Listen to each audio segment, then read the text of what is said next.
So I was talking to my friend's brother last night, and he asked me, so Aaliyah, what's the deal with old world wine versus new world wine? Is that true, or is it just a marketing gimmick to advertise for old world wines? And can we get our wines here at home to taste like old world wines?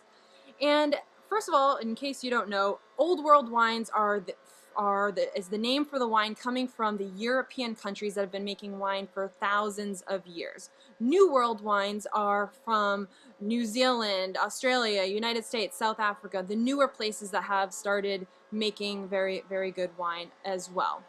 Old World wines are typically described as earthier, and more floral, and the New World wines are typically described as more fruit driven. Now, of course, those are vast generalizations, and you could probably fool people with different wines from all over. But it's a really interesting question, and the reason is because the root of the question is, can you make wine taste like something else? And the answer is yes. Yes, you can. There's a lot of different additives you can put in a wine. There's a lot of different strands of yeast that you can use in the winemaking practice that will manipulate the end result. The flavors of blackberry and fruit and earthiness and floral, those are not inherent to the grape. Those are a result of the fermentation, a chemical process that occurs during the fermentation where the yeast eats the sugar and turns it into alcohol. And so you can use different strands of yeast to get different flavors. You can, if you can't afford oak barrels, you can use oak chips. If you didn't have a lot of tannin in your grape, you can use tannin powder.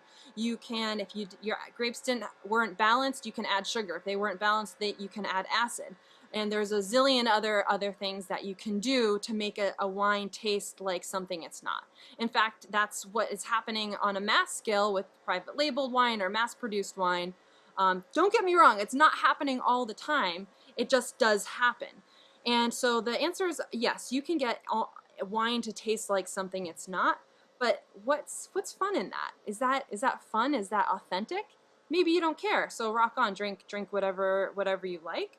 But for me, I like the grape and the wine to kind of be on the naturaler side, and not just because I'm earthy, crunchy, live in San Francisco and like everything natural, but for me the wine tastes more complex. There's more depth when you do less to it, and when you have more concentration. And those wines are a little bit riskier to make because maybe doesn't appeal to everybody. Maybe there are a low amount of preservatives, so maybe the risk of spoiling is higher if somebody is not taking care of the wine.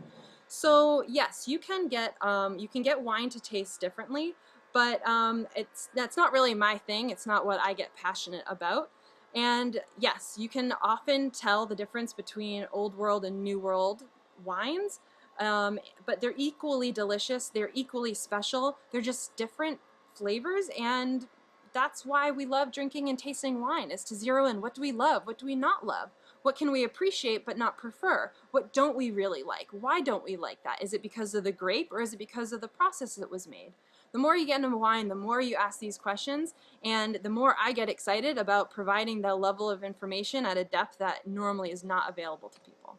So this may be not the most precise video blog, but still some thoughts I had on my mind that I wanted to share after my conversation with my friend's brother last night. All right, well, I hope you enjoyed the 2 cents, and we'll see you soon.